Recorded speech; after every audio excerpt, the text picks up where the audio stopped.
రాష్ట్రంలో యువత skill development కోసం ప్రభుత్వం స్పెషల్ ఫోకస్ పెట్టిందన్నారు మంత్రులు. ఆర్థిక ఇబ్బందులున్న పేదలకు సంక్షేమ కార్యక్రమాలు అమలు చేస్తున్నట్లు చెప్పారు. త్వరలో 2వ విడత ఇందిరమ్మ ఇండ్లు మంజూరు చేస్తామని స్పష్టం చేశారు.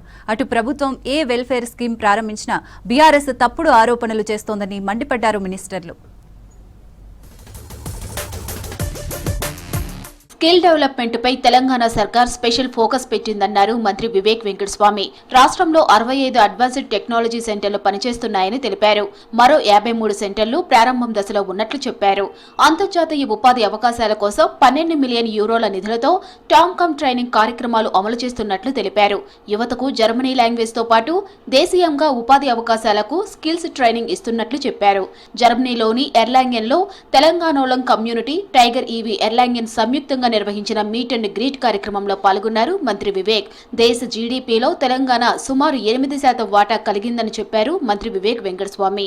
తెలంగాణ బవేరియా సంబంధాలను బలోపేతం చేయడంలో కృషి చేసిన కిరణ్ కుమార్ వంగపల్లిని అభినందించారు మంత్రి జోయాకిమ్ హెర్మన్.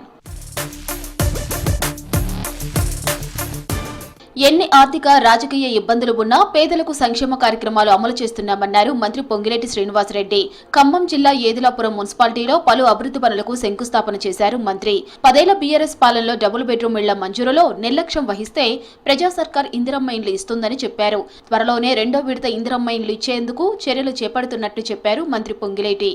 30వ డివిజన్ లో 450 లక్షల రూపాయలతో వరంగల్ R&B రోడ్డు నుండి ఆటో నగర్ మీదుగా అగ్రికల్చర్ మార్కెట్ కమిటీ వరకు పీటీ రోడ్డుకి శంకుస్థాపన చేసుకున్నాం. అంతేకాదు అనేక రోడ్లు నేను మీరు శాసనసభ్యులుగా గెలిపించిన తర్వాత ఈ మున్సిపాలిటీ పరిధిలో 58,95,00,000 రూపాయలతో అనేక రోడ్లు, డ్రైన్లు, అభివృద్ధి కార్యక్రమాలు వివిధ దశల్లో ఈనాడున్నాయి.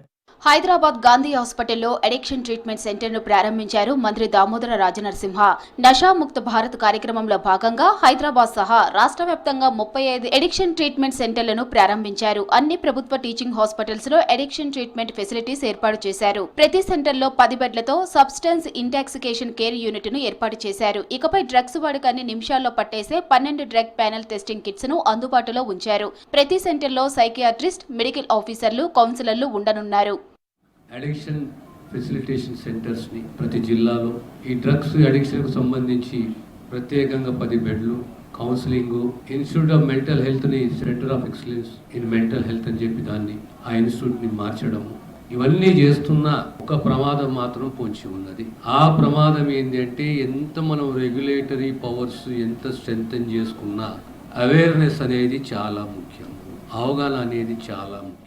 ప్రభుత్వం ఏ వెల్ఫేర్ స్కీమ్ ప్రారంభించినా బీఆర్ఎస్ తప్పుడు ఆరోపణలు చేస్తుందని మండిపడ్డారు మంత్రి సీతక్క. ప్రజలు సంతోషపడితే బీఆర్ఎస్ నేతల కళ్లల్లో నిప్పులు పోసుకుంటున్నారని ఆగ్రహం వ్యక్తం చేశారు.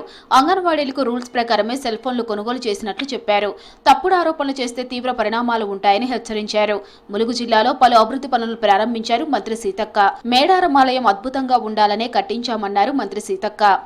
అందరినీ కూడా ఈ మధ్య కాలంలో మీ అందరినీ జిల్లాకు 2-3 అంగన్వాడీలను కూడా హైదరాబాద్ లెవెల్లో ఒక మీటింగ్ పెట్టి మీ సమస్యల మీద మళ్ళొక్కసారి నేను మళ్ళీ కూడా చెప్తున్నా, ఒక సాలరీ నా దృష్టిలో ఉంది, ఒక సాలరీ ఆగింది. కానీ హాలిడేస్ కానీ ఏజ్ 40 సంవత్సరాలు ఉంటే ఇప్పుడు 50 సంవత్సరాల వరకు కూడా మీరు రేపు వచ్చే ప్రమోషన్స్ కూడా ఎగ్జామ్ కూడా రాయొచ్చు. దిగ్గజ ఫైనాన్స్ సంస్థలన్నీ తమ గ్లోబల్ సామర్థ్య కేంద్రాల ఏర్పాటుకు హైదరాబాద్ ను సెంటర్ గా ఎంచుకున్నట్లు చెప్పారు మంత్రి శ్రీధర్ బాబు. అంతర్జాతీయ స్థాయిలో మౌలిక సదుపాయాలు అందుబాటులో ఉండేలా కంపెనీలను హైదరాబాద్ ఆకర్షిస్తోందన్నారు. న్యూయార్క్ కు చెందిన పికో టెక్నాలజీ సంస్థ ప్రతినిధులు సెక్రటేరియట్ లో మంత్రి శ్రీధర్ బాబుతో భేటీ అయ్యారు. పికో టెక్నాలజీ ఇండియా అనుబంధ కంపెనీ హైదరాబాద్ లో జీసీసీ ఏర్పాటు చేయడంపై చర్చించారు మంత్రి శ్రీధర్ బాబు.